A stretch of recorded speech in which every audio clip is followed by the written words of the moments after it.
बिहार की राजनीति में माई यानी कि मुस्लिम यादव समीकरण राजद और लालू प्रसाद यादव की विरासत का एक अहम हिस्सा रहा है। ये समीकरण मुख्य रूप से मुस्लिम और यादव समुदायों के वोट बैंक पर आधारित है, जो बिहार की कुल आबादी का लगभग 31% हिस्सा बनाता है। हाल के वर्षों में लालू के बेटे तेजस्वी यादव ने भी इस समीकरण को न केवल संरक्षित किया है, बल्कि इसे विस्तार देने का प्रयास भी कर रहे हैं। विशेष रूप से 2025 के बिहार विधानसभा चुनावों के मद्देनजर तेजस्वी इस वोट बैंक को रफ्तार देने में जुट गए हैं। तेजस्वी का सिवान दौरा भी इस समीकरण को मजबूत करने की दिशा में एक अहम कदम माना जा रहा है। दरअसल बीते कुछ दिनों में सिवान के दो अलग अलग हिस्सों में यादव समुदाय के लोगों की हत्या कर दी गई है। इसमें एक महाराजगंज के दिव्यांग मुन्ना यादव और चैनपुर के लाली यादव की हत्या शामिल है।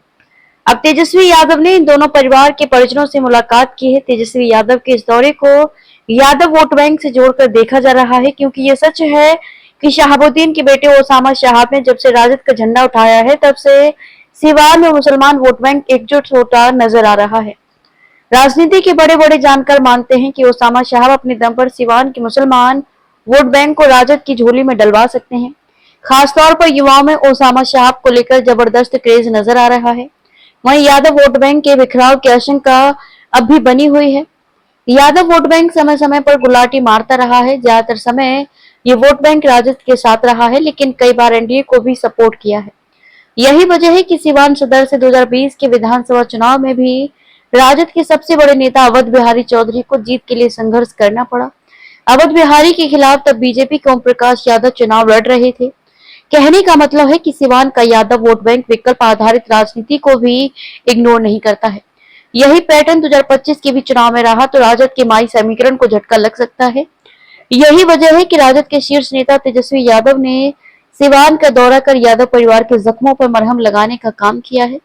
वहीं टिकट बंटवारे में भी यादव उम्मीदवारों को तवज्जो दिया जा सकता है। आपको बता दें कि सिवान में 8 विधानसभा सीट हैं। फिलहाल महागठबंधन के पास 6 सीट तो एनडीए के पास 2 सीट हैं।